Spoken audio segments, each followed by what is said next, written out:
Hi friends, welcome to Nahash media. எப்பவும் போல் இன்றைக்கி நம்மளுடைய சேனலில் ஒரு சூப்பரான விளாக் பார்த்துடலாம். இதை பார்த்தீங்கன்னா ஊட்டி கொடைக்கானல் மாதிரி ஒரு ஃபீலிங்கில் இருந்துச்சு அன்னைக்கு. என்னென்னா மணி பார்த்தீங்கன்னா 8:30 இருக்கும். நம்ம சொந்த வீடு இருக்கிற ஏரியாவில் பார்த்தீங்கன்னா சரியான பனி. மார்கழி மாதம்லாம் இவ்வளோ பனி வரல. நாங்கள் ஆச்சரியப்பட்டு என்ன குளிரே அடிக்கலையேன்ட்டு. இப்போ பார்த்தீங்கன்னா சரியான பனியாக இருக்குது. அங்கே பார்த்தீங்களா ஏதோ மேகக்கூட்டம் மாதிரி இருக்குல்ல, பனி அப்படி இருக்குது. சூப்பராக இருந்துச்சு. இன்னொரு முக்கியமான விஷயம் பார்த்தீங்கன்னா நம்மளோட நாகாஸ் ஒலி நேச்சுரலில் என்னென்ன ப்ராடக்ட் இருக்குது அப்படின்றத நான் உங்களுக்கு கமெண்டில் பின் பண்ணுறேன். கான்டாக்ட் நம்பரும் கொடுக்குறேன். வேணுன்ற ஃப்ரெண்ட்ஸ் எனக்கு முக்கியமான டவுட் இருந்தால் மட்டும் நீங்கள் கால் பண்ணுங்கள். இல்லை உங்களுக்கு டீட்டெயில் மட்டும்தான் வேணும், ப்ராடக்ட் லிஸ்ட் ப்ரைஸ் லிஸ்ட் மட்டும்தான் வேணும் அப்படின்னா உங்கள் ஊரோட சேர்த்து ஒரு ஹாய் மெசேஜ் போட்டிங்கன்னாவே எல்லா டீட்டெயிலுமே அனுப்பிச்சிடுவோம். இதில் ஒரு சில விஷயங்கள் நம்மளுடைய இப்போ வெயிட் லாஸ் பவுடர் யூஸ் பண்ணுறவங்க பார்த்தீங்கன்னா ஒவ்வொருத்தவங்களுக்கும் ஒவ்வொரு பிரச்சனைக்காக யூஸ் பண்ணுறாங்க. அதில் ஒரு சிஸ்டர்லாம் ரொம்ப தேங்க் பண்ணியிருந்தாங்க. என்னால் இதை மெசேஜில் சொல்லிலாம் உங்ககிட்ட அதை எல்லாருக்குமே பப்ளிக்காக நீங்கள் மெசேஜெல்லாம் ஷேர் பண்ணுறீங்களா, அந்தளவுக்கு இதை பண்ணாதீங்க. ஆனால் ஒரே விஷயம், ஃபேமிலி லைஃப்லேயே எங்களுக்கு பெரிய பிரச்சனையாக இருந்தது வெயிட்னால. இப்போ அந்த வெயிட்டு குறைச்சி நான் ஃபிட் ஆனதுக்கப்புறம் என்னோடய லைஃப் அப்படியே மாறிப்போச்சு. அதுக்கே பெரிய தேங்க்ஸ் சொல்லணும் அப்படின்னு சொல்லியிருந்தாங்க. இன்னொருத்தவங்க பார்த்தீங்கன்னா அவங்களுக்கு பிசிஓடி, ஆனால் இந்த வெயிட் லாஸ் பவுடர் எடுக்கும்போது எனக்கு பீரியடே நார்மல் ஆகிடுச்சு அப்படின்னு சொல்லியிருந்தாங்க. ஸோ இந்த மாதிரி விஷயங்கள்லாம் பார்த்தீங்கன்னா ரொம்ப ஹாப்பியாக இருக்கும். ஏன்னா நம்ம ப்ராடக்ட் யூஸ் பண்ணுறவங்க இந்த மாதிரி நல்ல விஷயங்கள் சொல்லும் போது தான் அது நம்மளுக்கும் சந்தோஷமாக இருக்குது.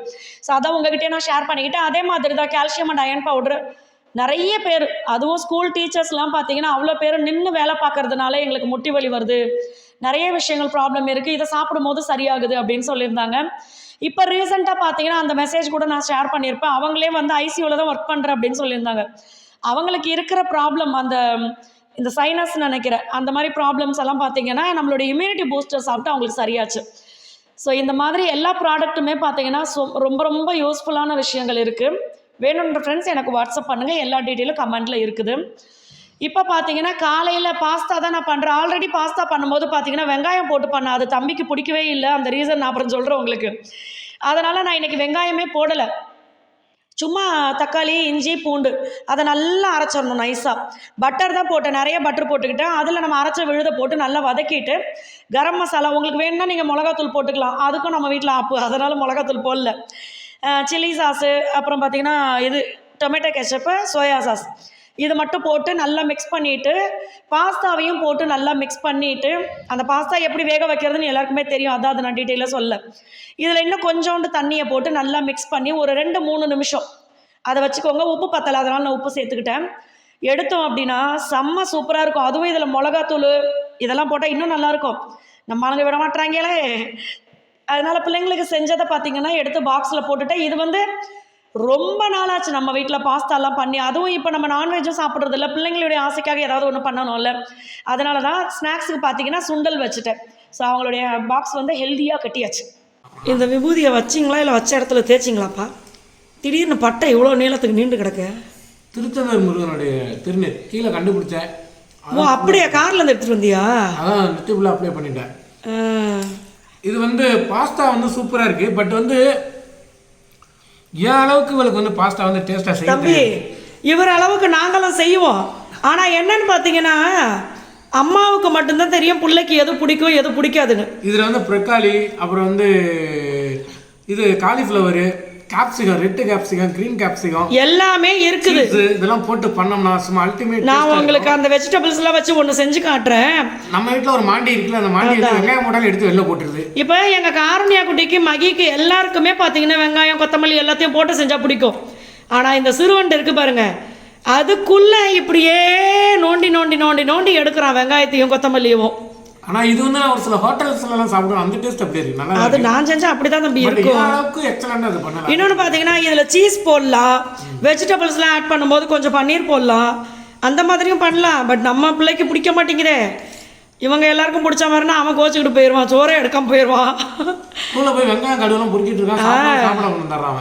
அதனால தான் நேற்று ஒரு கதை அளந்து அவன்கிட்ட முடி இறக்குனதுனால வெங்காயம் சாப்பிட்டா முடி முளைச்சிருண்டான்னு 4 வெங்காயத்தை எடுத்து சாப்பிட்டு பெருமை பீத்திட்டு இருந்தான். ஸ்கூலில் போயிட்டு சாப்பிட்டியாடான்னு வந்தவொடனே கேட்டா, சாரிம்மா வெங்காயத்தை தனியாக எடுத்து வச்சிட்டோமா அப்படிங்கிறான். அதனால தான் எதுக்கு அதை போட்டு கட் பண்ணிக்கிட்டு அதை கட் பண்ணி இதில் சேர்க்கும் போது ஏன் கண்ணில் கண்ணீர் வரும், அதை சாப்பிடும்போது சாய் கண்ணில் கண்ணீர் வரும். அதான் சொல்கிறேன். எக்ஸலண்டாக இருந்துச்சு. அது பார்த்தீங்கன்னா நாங்கள் ரெஸ்டாரண்ட் போனோம். இப்போ இது நான்வெஜ் சாப்பிட்றது இல்லை அப்படின்றதுனால வெஜ்ஜு சாப்பிட்லான்னு சொல்லிட்டு போனோம். 450 ரூபா அது. ஆனால் வீட்டில் ரொம்ப 40-50 ரூபாயில். அது இன்னொன்று பார்த்தீங்கன்னா இப்போ ரெஸ்டாரண்ட்டில் இந்த வினிகர் இந்த மாதிரி விஷயங்கள்லாம் யூஸ் பண்ணுவாங்க. நம்ம வீட்டில் நம்மளே சிம்பிளாக பண்ணிக்க வேண்டியது தான் அப்படின்னு செஞ்சு கொடுத்தேன். அதை சாப்பிட்டுட்டு கூட ஒரு பட்டர் மில்க் குடிச்சா சூப்பராக இருக்கும்னு தோணுச்சு. அப்புறமா செஞ்சு காட்ட சொல்கிறேன், ஓகேவா? சரி சாப்பிடு. லட்டு குட்டி உனக்கு கொடுக்கவாடா? என்னப்பா பண்ணுறீங்க? அது என்னதான சாய்க்குட்டி? அக்கா சொல்லிட்டா, நீ சொல்லு. பாஸ்தா. சாய் வாய்க்கு நடுவில் பார்த்தீங்களா ஒரு ட்ரெயினே உள்ளே போயிட்டு வரும் போல இருக்கு. பிள்ளைக்கு பல்லு உடஞ்சி அதை ரொம்ப பிடிச்சிருக்குன்னு சொல்கிறான். அதனால தான் காரில் எடுத்துகிட்டு வந்து வீட்லேயும் சாப்பிட்டான். குக்கரில் இருக்கிறத எல்லாத்தையுமே எடுத்து டிஃபன் பாக்ஸில் போட்டு சாப்பிட்டுக்கிட்டே வர்றான். அதனால தான் இப்போ கார்லேயே போகிறது. இல்லைன்னா பைக்கில் போய் டக்குன்னு விட்டுடலாம்.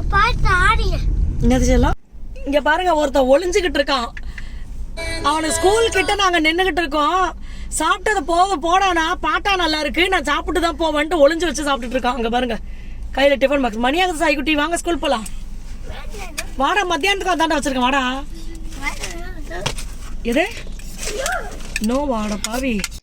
நாங்கள் ரியா பார்த்தீங்கன்னா, நாங்கள் ரியான்ட்டேன், எங்கள் ரியான்னு சொல்கிறதுக்கு இந்த கதவை எப்படா திறப்பாங்கன்னு இருக்கும். என்னையை விட மகியோடைய பைக்கு சவுண்டை இந்த ரியா தான் கண்டுபிடிச்சி வச்சுருக்கு.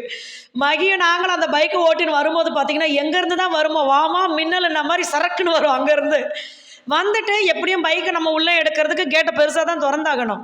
இது உள்ளே வந்துச்சுன்னு வச்சுங்களேன், போகவே போகாது. ஆனால் நன்றியுள்ளது நாயின்றோம்ல, அது உண்மை. 2 மாச குட்டி தானே மகி? 1 மாசத்துலயே கொடுத்துட்டோம். 1 மாசம். ஆமாம்மா, அது வந்து ஒரு 20 நாள் குட்டிலேயே அந்த அம்மா எங்ககிட்ட கொடுத்துட்டாங்க. ஏன்னா அங்கே பால்லாம் ஊற்றி வைக்க முடியல, வெறும் கஞ்சி தண்ணி தான்ப்பா கொடுக்குறேன் அப்படின்னு சொல்லிட்டு நம்ம வீட்டுக்கு தூக்கிட்டு வந்து அதுக்கப்புறம் சில பல விஷயங்கள்னால அதை இன்னொருத்தவங்க கிட்ட கொடுத்தோமா, நம்மளும் அங்கே தான் வீடு கட்டியிருக்கோம். அதனால் இந்த ரியா பார்த்தீங்கன்னா எங்களை மறக்கவே இல்லை இப்போ வரைக்குமே. அவ்வளவு பாசம்.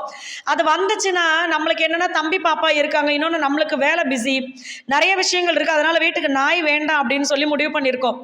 ஆனால் இந்த ஆள் வந்தாங்கன்னா ஒன்று இவங்களுக்கு பிஸ்கட் வைப்போம், இல்லைன்னா சாப்பிட்ற சாப்பாடு வச்சிருவேன். ஏதாவது ஒன்று நம்மளை எதிர்பார்த்து தானே வருது. என்னன்னு பார்த்தீங்கன்னா மயிலுக்காக நான் வைக்கிறேன். டெய்லி மயிலுக்கு அங்கே நான் வந்து சாப்பாடு வைப்பேன். மயில் வந்து சாப்பிட்டுட்டு அது பாட்டு போயிடும், ஓகேங்களா? இப்போ என்னன்னாக்கா பக்கத்து தோப்பில் ஒரு 3-4 டாக் இருக்கிறதுனால மயிலெல்லாம் துரத்து கடிக்கிறது. நான் ஒரு நாள் பார்த்தீங்கன்னா இவர் வந்து ரொம்ப ஆசையாக அரிசியெல்லாம் வச்சுட்டாரு. அந்த கதவை, எங்கள் பெட்ரூமுடைய பால்கனி கதவை திறந்த பாருங்களேன், அது கொஞ்சம் சவுண்டு கேட்டோன்னே எல்லாம் தெரிச்சு ஓடிடுச்சு. நம்ம அந்த சாக்கு வச்சுருக்கோம் பார்த்தீங்களா, அது இன்னும் நம்ம கேட்டு கிட்ட வச்சுருந்தோம். ஒரு 10 மயில் கிட்ட. ஆனால் எல்லாமே வந்து அதிகமாக பார்த்தீங்கன்னா பெண் மயில், ஒரு சிலர் தான் ஆண் மயில் வந்தாங்க. நல்லா அழகாக சாப்பிட்டுட்டு போனாங்க. பட் அதுக்கப்புறம் இந்த நாய் இருக்கிறதுனால வரவே மாட்டாங்க. இது வந்து பார்த்தீங்கன்னா அம்மா போட்ட மிதுக்கங்காய் செடி, உருளைக்கிழங்குலாம் நட்டு வச்சிருந்தாங்க. ஸோ உருளைக்கிழங்கு வளர்ந்து உருளைக்கிழங்கு வந்துருச்சு. இப்போ நான் காட்டுறேன் பாருங்க. அது என்னன்னா சரியான பராமரிப்பு இல்லையா என்னன்னு தெரியல, பெரிய பெரிய கிழங்காய் இல்லாமல் குட்டி குட்டியாக இருந்துச்சு. செடி மேலே காஞ்சிருச்சேன்னு சொல்லிட்டு நாங்களும் பிச்சு பார்த்துட்டோம்.